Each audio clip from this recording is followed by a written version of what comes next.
Oke, baik, selamat sore semuanya. Selamat sore, Kak. Gimana kabarnya, sehat? Puji Tuhan sehat. Oke, baik. Materi kita untuk hari ini yaitu tentang mata kuliah tentang record ya, ataupun yang disebut dengan rekaman ya. Jadi mata kuliah struktur data. Di record itu adalah rekaman yang merupakan salah satu yang terpenting di dalam penyimpanan data, di mana record itu adalah merupakan salah satu cara untuk mengambil data dan merekam data ke dalam penyimpanan ya. Jadi contohnya kalau misalnya kita melakukan perekaman data ataupun penginputan data, maka record itu yang disebut dengan data yang sudah terekam ke dalam database. Ya, itu adalah satu contoh daripada rekamannya. Oke, jadi bisa kita ketahui ya di dalam sebuah data, contohnya ada sebuah tempat data, itu yang disebut dengan data keseluruhan. Lalu di dalam data itu ada terdiri dari beberapa field ya, field, dan di field itu terdiri dari beberapa kolom ya, beberapa isi ya, isi daripada record. Itu yang disebut dengan record ya, baru record. Jadi itu yang disebut dengan record. Contohnya saya buat misalnya datanya seperti ini. Ya.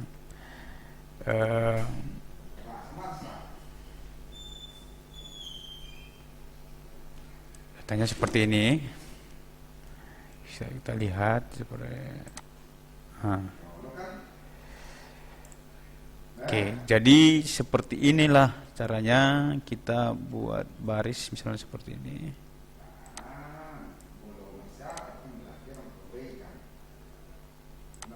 Oke, seperti ini.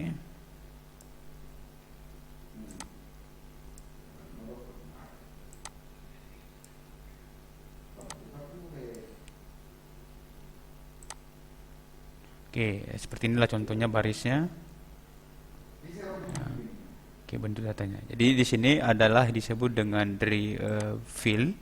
Ini field yang misalnya nomor, kemudian NPM, nama, dan kemudian jurusan itu disebut field, dan kemudian isi daripada field itu disebut dengan record ya, disebut dengan record. Jadi itulah yang disebut dengan record tadi ya. Itu contoh daripada record. Jadi bahasa dapat kita lihat di sini adalah pengertian daripada record adalah suatu struktur data yang terdiri dari kumpulan elemen data yang digabungkan menjadi satu kesatuan. Masing-masing elemen-elemen data tersebut disebut dengan field ya, sudah saya jelas tadi, disebut dengan field. Jadi satu kolom itu, satu nama kolom itu adalah disebut dengan field ya. Jadi satu kolom itu disebut dengan field. Boleh berbeda tipe datanya ya, boleh. Itu perbedaan daripada record ya. Jadi tipe datanya itu boleh berbeda. Ya, boleh berbeda. Oke, jadi contoh seperti ini ya. Jadi tipe data, misalnya nama kan pasti berbeda tipe data. Jadi nomor ya, kita buat di sini misalnya nomor ya. Nomor, kemudian baru tipe data ya. Di sini ada tipe data. Ataupun disebut dengan nomor kemudian nama ya. Nama. Oke, masing-masing isinya ini nomor itu kan isinya angka ataupun bilangan bulat. Ya, kemudian bisa kita menggunakan tipe data integer, dan juga ini nama kemudian disebut dengan bisa kita menggunakan char, bisa kita menggunakan string ya. Ya, char berarti lebih bagusnya char kita gunakan di sini ya. Nah, itulah contoh daripada record. Nah, ini disebut dengan field yang ini. Yang barisnya data ini misalnya saya buat di sini datanya adalah nomor, berarti nomor 101, kemudian di sini namanya Siska. Nah, jadi ini disebut dengan record ya. Ini disebut dengan record. Record. Nah, jadi begitu kita misalnya menginputkan sebuah data, maka terekam ke dalam penyimpanan data ini. Ya, langsung terekam. Itu yang disebut dengan rekaman, ya. Direkam, data kita itu direkam, ya. Jadi data sudah tersimpan, ya. Berarti kalau sudah terjadi yang namanya rekaman, berarti data kita sudah tersimpan, ya. Kemudian yang disebut dengan cara pendeklarasian record adalah sebagai berikut, yang mendefinisikan tipe data, tipe dari record, jumlah file, jenis tipe dan data yang dipakai, ya. Jumlah file, ya, jenis tipe dan data yang dipakai. Ya, itu adalah mendeklarasikan record, ya. Jadi ada jumlah file. Jumlah file ini berapa? Jumlah kolomnya berapa? Jenis tipe datanya berapa? Apa saja tipe datanya? Ya, berarti kalau misalnya nama berarti tipe datanya char. Ya, bisa kita buat misalnya nomor berarti integer. Ya, jadi kita tentukan tipe datanya. Ya. Kemudian tipe data, tipe record pertama adalah sama dengan larik. Ya, hanya larik itu sama dengan array. Hanya saja pada rekaman setiap elemen bisa mempunyai tipe data yang berbeda satu sama yang lain, ya. Sintaksnya adalah tipe pengenal, ya, sama dengan record field 1. Itu tadi field 1 contohnya adalah nomor, ya. Tipe datanya adalah integer, ganti dengan tipe data integer. Contohnya saya buat misalnya mendeklarasikannya misalnya, ya, seperti ini. Tipe pengenalnya misalnya tipe data, ya. Kemudian sama dengan record, ya. Kemudian di sini ada file 1 berarti npm. Kemudian kita buat integer. Kemudian nama kita buat char. Dan seterusnya, ya. Jadi sampai dengan file ketiga adalah jurusan dengan char. Char. Oke, itu adalah contoh untuk mendeklarasikan sebuah tipe data record, ya. Jadi pengenal, tipe data, ya. Pengenal, ya. Data apa, tipe mahasiswa, ya, ataupun tipe data record sama dengan record, ya, mahasiswa siswa sama dengan record, ya. Oke, itu contoh daripada penentuan ataupun pendeklarasian sebuah pengenal. Itu kan dapat kita lihat di sini adalah pengenal yang menunjukkan tipe data yang akan dideklarasikan, ya. Nah, itu jadi pengenalan adalah misalnya kita buat pengenalnya misalnya char, ya. Nah, jadi char berarti isi ini semua nanti char, ya, ataupun bertipe data char. Kemudian kedua tipe rekam, ya. Kita tipe rekam, ya, dapat kita lihat di sini tipe rekam sama dengan record. Kemudian name string 10, nama string adalah 20, IP kan ada real, ya. Jadi ada ketentuan tipe, kemudian n larik rekaman sama dengan array. Dia akan membaca, melakukan deklarasi ataupun array sebanyak 1 sampai dengan 100, ya. Dari 1 arraynya adalah sampai 100. Berarti jumlah elemen di dalam array itu ada 1 sampai dengan 100. Overcome mahasiswa larik, ya, ataupun larik rekaman, ya. Jadi artinya dia akan merekam data di dalam bentuk larik ataupun array. Ya, itu variabelnya. Jadi dia akan mahasiswa, kemudian larik, kemudian jadi ini pengenalnya. Disebut dengan larik rekaman, ya, pengenalnya. Oke, kemudian kebanyakan pemakaian record itu berupa larik, yaitu untuk pemakaian dalam jumlah besar, ya. Pada pendeklarasian record memungkinkan suatu variabel mempunyai banyak tipe, ya. Jadi sudah jelas bahwa kalau record kan kita menggunakan beberapa field itu tidak bisa kita pastikan beberapa field itu sama dengan sama semua tipe datanya, ya. Sama semua tipe datanya. Ya, field itu berbeda-beda tipe data tergantung dari field data yang kita inputkan, ya. Kemudian selanjutnya tipe data himpunan. Ada beberapa tipe data himpunan adalah kumpulan objek yang mempunyai tipe data yang sama dan urutan penulisannya tidak diperhatikan perbedaan dengan larik ya. Pada himpunan selalu dioperasikan secara keseluruhan sebagai satu kesatuan. Ya, artinya kalau disebut dengan kumpulan objek ini ataupun yang mempunyai tipe data ini artinya ya, tidak diperhatikan perbedaannya dengan larik. Pada himpunan selalu dioperasikan secara keseluruhan sebagai satu kesatuan. Artinya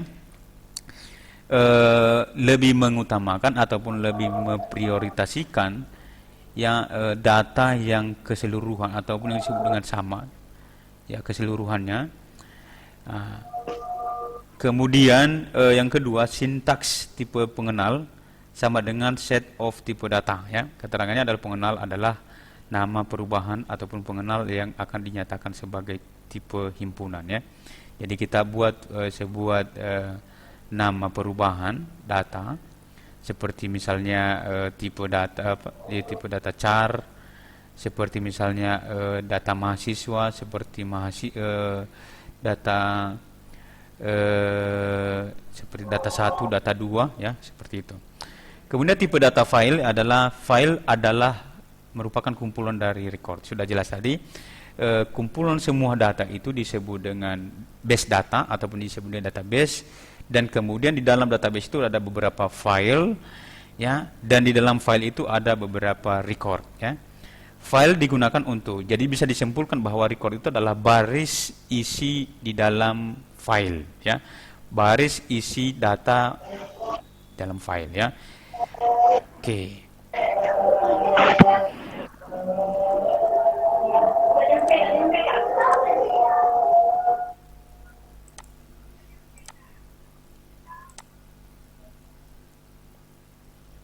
Oke. Kemudian bisa kita lihat bentuk daripada tipe data tadi. File itu bisa dikatakan kalau namanya file kan merupakan keseluruhan dari record. Jadi di dalam isi file itu ada record. Ya, record itu berarti rekaman data yang akan kita inputkan nanti, yang telah kita inputkan di dalam record tersebut ya. Ya, di dalam file tersebut. Jadi ada anggaplah ini kan file itu adalah bungkusan dari record ya. Kemudian dapat kita lihat bahwa record itu kebanyakan pemakai record berupa dari ya, tipe file tadi ya. Kemudian file digunakan agar data yang telah terkumpul dapat disimpan ke dalam disk ya, sehingga pemeliharaan data menjadi lebih mudah ya. Jadi data itu bisa disimpan ke dalam beberapa disk. Itulah tujuan daripada file ini. Jadi dia akan mengumpulkan beberapa record sehingga bisa jadi yang kita kopikan nanti filenya ya. Jadi di dalam file itu sebenarnya ada beberapa record ya. Kemudian pemeliharaan data terdiri dari tambah data, lihat data, koreksi data, dan hapus data. Itu pemeliharaan ya. Mungkin Anda sudah pernah melihat tampilan beberapa program yang ada isikan proses untuk penyimpanan, ada proses untuk pengeditan, ada proses untuk penghapusan, ada proses untuk membatalkan ya. Jadi file itu itulah yang disebut dengan operasi ya, ataupun disebut dengan pemeliharaan tadi. Ya, bisa kita ganti namanya, bisa kita ganti datanya, kita ubah datanya bisa. Ya. Itu yang disebut dengan pemeliharaan. Mungkin kita mungkin tanggal lahirnya kan, ataupun di situ diminta yang namanya data penduduknya ataupun datanya berubah, ya berarti kita ganti. Ya, ada perubahan data. Ya, sama halnya kalau misalnya kita menginputkan data kita, misalnya tahun 2010. Sekarang kan berarti kita sudah ada perubahan data, berarti mungkin tempat tinggalnya, mungkin statusnya, perkawinannya, ke menikah atau tidak menikah, ya, atau lajang, ya itu harus kita ubah. Nah, ada perubahan data, itu yang disebut dengan pemeliharaan tadi ya. Ya, ada disebut dengan hapus data dan cetak data, bisa kita ubah datanya ya. Program Pascal menyediakan 3 jenis file bertipe, file teks, dan file tag bertipe ya. Kemudian seperti array satu dimensi ya, array satu dimensi kan berarti hanya satu baris saja ya, terdiri dari serangkaian item data yang terkait ya. Item data berurutan yang ada dalam record ya bisa mempunyai jenis data yang berbeda ya.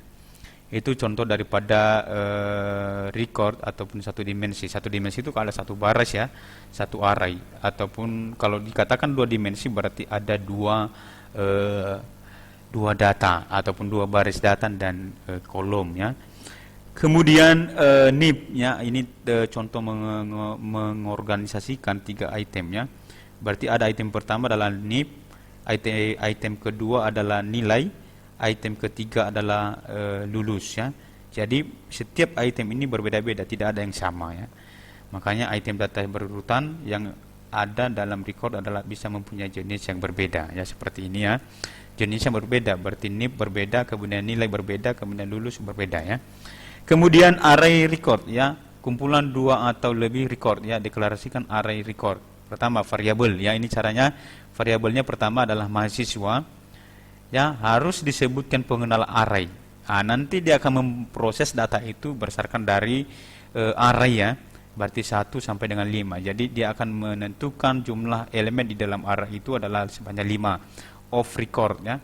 NIP, kemudian nilai, kemudian lulus, kemudian N. Jadi nanti ini disebut dengan field ya, yang diinputkan. Berarti Anda menginputkan NIP, berarti isi daripada NIP itu adalah disebut dengan record ya. Begitu juga nilai ya. Inputkan nilai nanti berarti misalnya 60, berarti yang 60 itu disebut dengan record ya. Oke, kemudian selanjutnya ini adalah contoh daripada record ya. Record dapat dikatakan sebagai suatu kumpulan data item yang masing-masing mempunyai jenis data berbeda. Sudah jelas tadi ya, bahwa dia akan memiliki data yang berbeda ya, tipe data yang berbeda. Kemudian ada tipe data account ya, kemudian record ya. Kemudian cost nomor atau customer nomor customer ya, bisa juga dibuat di tipe integer. Kemudian customer tipe, kemudian bisa kita lihat char ya, customer balance ya, bisa kita lihat real ya. Ada beberapa tipe data yang berbeda-beda, contohnya seperti ini ya. Jadi kesimpulannya ya, record itu tidak hanya memiliki satu tipe data yang sama, namun memiliki tipe data yang berbeda-beda ya. Artinya dia akan memproses sekaligus ya. Jadi 1, 2, 3 seterusnya ya. Jadi dia akan memproses satu sekaligus. Kemudian selanjutnya dapat kita lihat di sini, perhatikan deklarasi variabel berikut ya, tipe data nilai record, nilai real ya, nilai kedua ya, sama seperti tadi yang mendeklarasikannya record ya. Bisa kita lihat di sini. Selanjutnya ingin dibuat program sederhana menunjukkan dan bilangan kompleks ya, kita bisa lihat di sini ya. A sama dengan X1 dan Y1 dan B sama dengan X2 ditambah dengan Y2 ya. Artinya kita tentukan variabel di sini. Dari matematika ini kita tentukan variabel. Berarti ada variabel A dan B, dan kemudian ada variabel X1 dan X2, dan ada variabel Y dan Y2, Y1 dan Y2 ya. Dapat kita lihat ya bagaimana menginputkannya nanti ya. Kemudian tipe data BK, berarti record ya, contohnya bagian bug nyata integer, kemudian bagian imaginer ya integer. Seperti ini contohnya. Jadi ada juga variabel yang seperti ini, variabel A B C D, A B C kemudian BK. Artinya di sini sudah kita tahu bahwa variabel itu sama tipe datanya, bisa kita buat seperti ini ya, tinggal kita buat koma ya. Tapi kalau berbeda itu adalah berurutan ya. Oke. Begitu juga seterusnya, ada perulangan di dalam record ya, white name record, nama recordnya. Nama record itu misalnya adalah data mahasiswa ataupun NPM ataupun data mahasiswa, itu nama record ya. Kemudian kita buat misalnya variabel recordnya tipe X seperti ini ya. Jadi itu adalah contoh daripada record ya. Ini seperti ini, ada file jenis ya, bentuknya seperti ini secara umum ya. Misalnya nama file 1 berarti misalnya nama file 1 berarti contohnya nama, kemudian nomor HP ya, itu tipe datanya harus ditentukan jenis apa ya. Ada menggunakan cache ya, array ya, itu. Itulah contoh daripada record. Kesimpulannya daripada record ini adalah merupakan baris data di mana data yang diinputkan di dalam record itu di dalam data itu ya berisikan ataupun berisikan baris-baris data ya. Seperti misalnya input satu file itu memiliki beberapa record di dalam. Tergantung dari jumlah inputan datanya. Jadi bisa disimpulkan bahwa record itu adalah merupakan baris isi data ya. Oke, itu saja yang saya sampaikan. Kalau ada yang mau ditanyakan silakan ditanya.